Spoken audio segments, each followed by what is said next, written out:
Olá, pessoal do sétimo ano. Hoje a nossa aula é sobre evolução, tá? Nós vamos falar alguns conceitos básicos. Dentro de ciências, a gente tem um conceito chamado hereditariedade. Hereditariedade é aquilo que os pais vão passar para os seus descendentes. Então, por exemplo, vocês têm características parecidas com os pais de vocês. Ali a gente vê as borboletinhas azuis gerando borboletas azuis e borboletas vermelhas ou rosas gerando borboletas vermelhas. Isso pode ter uma variação, mas essa variação vai ser pequena nos descendentes, tá? Então, hereditário é aquilo que vai passar de pai para filho. Nós já sabemos hoje que a hereditariedade acontece graças ao DNA, lembra? DNA que está dentro do núcleo das células eucariontes e mais a interação do DNA com o ambiente. Então, nós temos seres diferentes hoje por causa dessa interação. E a hereditariedade é aquilo que está no nosso DNA que vai ser passado para os nossos descendentes ou para os nossos filhos. Tudo e apenas que se encontra no nosso DNA, tá bom? Nós vamos estudar hoje duas teorias, o criacionismo e o transformismo. O criacionismo ele é embasado na Bíblia e é a ideia de que as coisas são fixas, que no início teve um criador, no caso Deus, e essas coisas, esses seres vivos que foram criados, eles não mudaram, tá? E a ideia fixista, de fixo, de não mudar, né? E o evolucionismo ou transformismo falam que os seres vivos, conforme passa o tempo, eles vão se alterando, eles vão sofrendo mudanças. Um dos cientistas que contribuiu para o transformismo foi Lamarck. Nós vamos estudar dois. O primeiro foi Lamarck. O Lamarck, ele acreditava em Deus, ele acreditava que Deus tinha criado o mundo, mas que os seres vivos, conforme foram passando os milhares de anos, eles foram se transformando. E ele criou 4 leis principais que nós vamos estudar separadamente. Era um francês. A primeira lei de Lamarck, falava que os seres vivos eles têm uma tendência a terem uma complexidade. Então, por exemplo, o filhote ele nasce muito mais simples que um adulto e conforme vai passando a vida dele, ele tende a ficar mais complexo, Ele cria penas, ele se transforma. Isso também aconteceu com as mudanças dos seres vivos. Os seres vivos mais antigos, eles eram bem mais simples que os seres vivos atuais. Os atuais são mais complexos. A segunda lei de Lamarck fala sobre a necessidade que o ambiente impõe sobre alguma coisa. Então, por exemplo, o ambiente ele vai falar para o ser vivo aquilo que o ser vivo necessita. Por exemplo, no caso dos caramujos, ele falava que o caramujo tem esse tentáculo porque a locomoção do caramujo fazia com que ele necessitasse ter líquido nessa parte do corpo e aí fez surgir esses tentáculos. A terceira lei de Lamarck era a lei do uso ou desuso. A gente tem vários exemplos na página 295, se vocês quiserem conferir.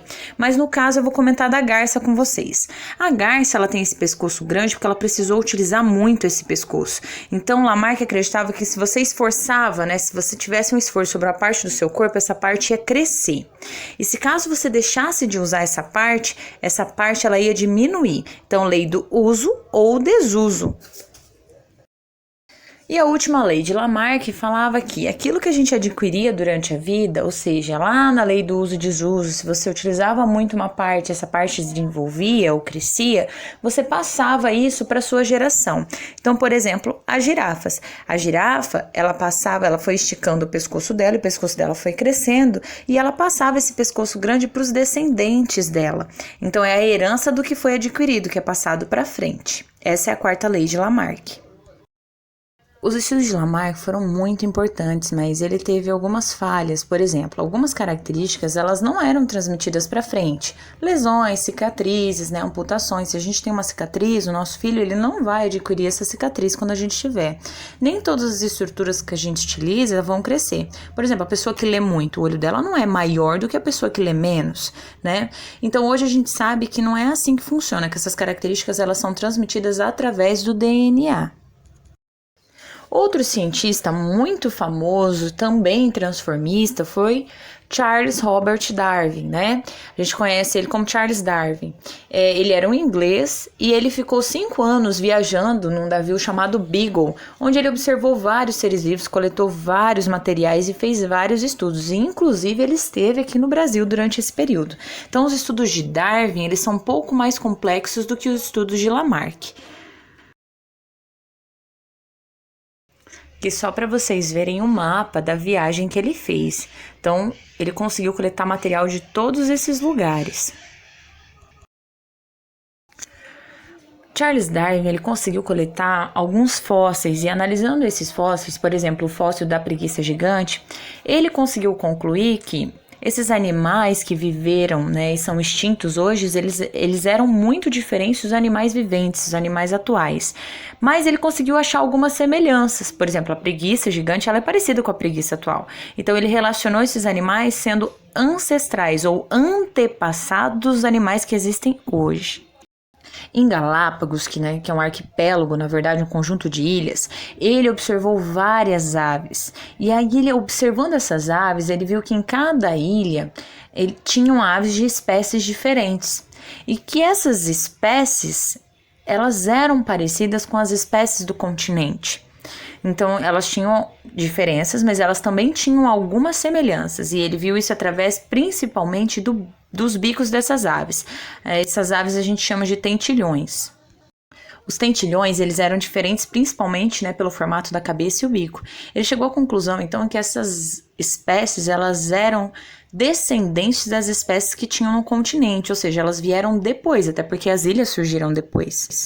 Retornando da viagem, Charles Darwin teve uma conversa com um economista chamado Thomas Malthus. Thomas Malthus, ele acreditava que a população humana estava crescendo mais do que o ambiente suportaria em relação a alimento, em relação à moradia, e que conforme fosse passando os anos, as pessoas elas iam começar a entrar em conflito para ter espaço para viver, e principalmente em relação aos alimentos. Darwin então começou a pensar se isso não poderia ser aplicado ao mundo natural. E aí ele chegou à conclusão de que sim, nós também, nós e os animais, lutamos por alimento e abrigo. Então os animais, eles precisam brigar por isso, competir por esses recursos naturais. E quem que vai ganhar esse conflito? Vai ganhar quem é o mais apto. O mais apto, ele consegue alimento, ele vai conseguir reproduzir então, porque ele vai estar alimentado e gerar descendentes. Charles Darwin deu o nome dessa teoria dele, então, do mais apto sobreviver, de seleção natural. Então, a gente tem aqui um exemplo de seleção natural, onde nós temos ratos de cores diferentes, uma variação normal dentro da própria espécie. Então, tem ratos claros e ratos escuros.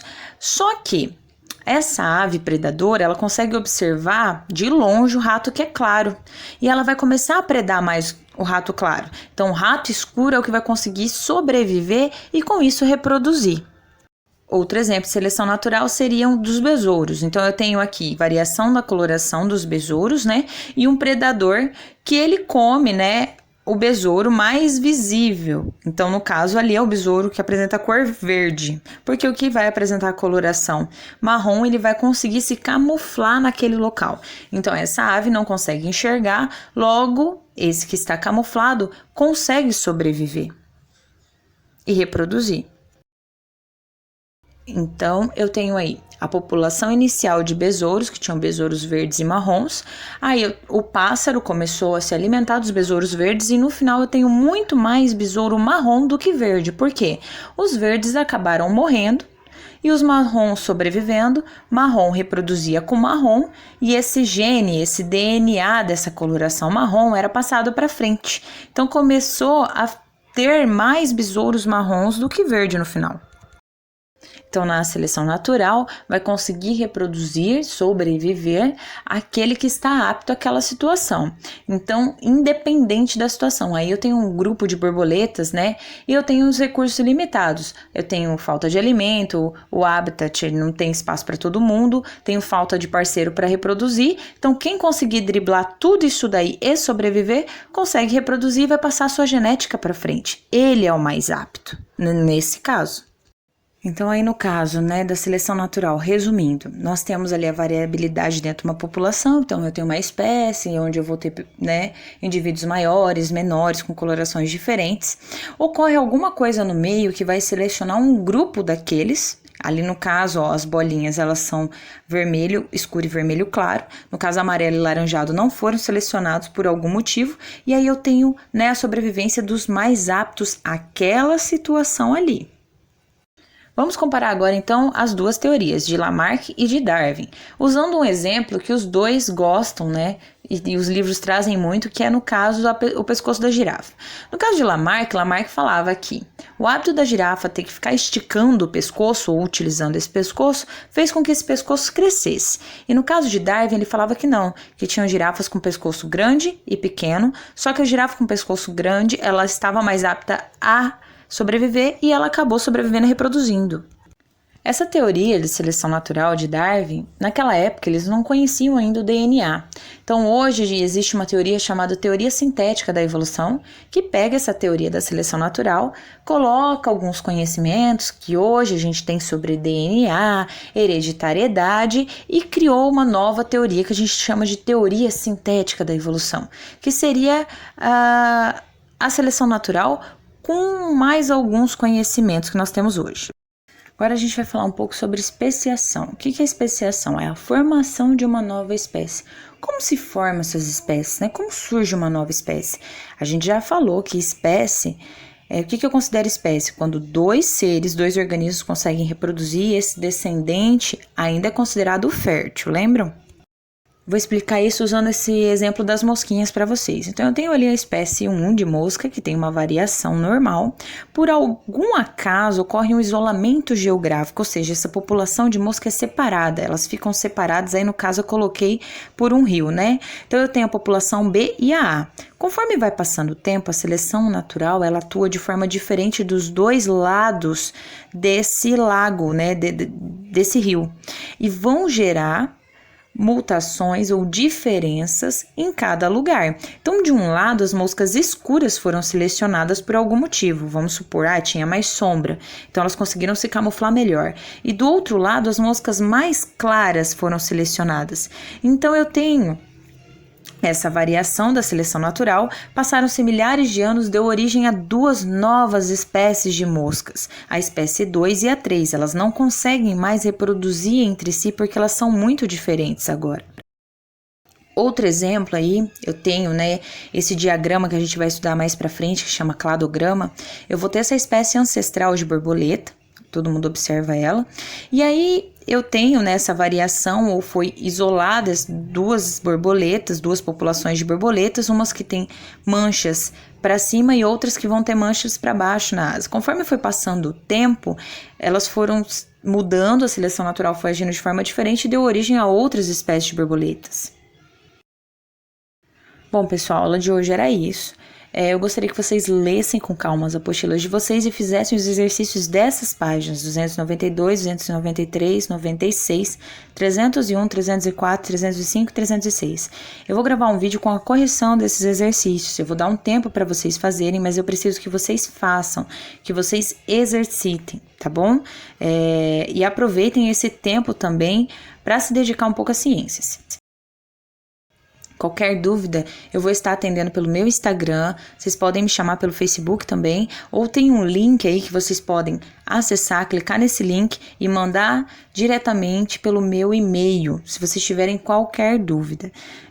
Eu quero falar que eu tô com saudade de vocês e eu espero que nós nos vejamos logo, tá bom? Então, aproveitem o tempo para estudar e qualquer dúvida, entre em contato comigo. Beijo!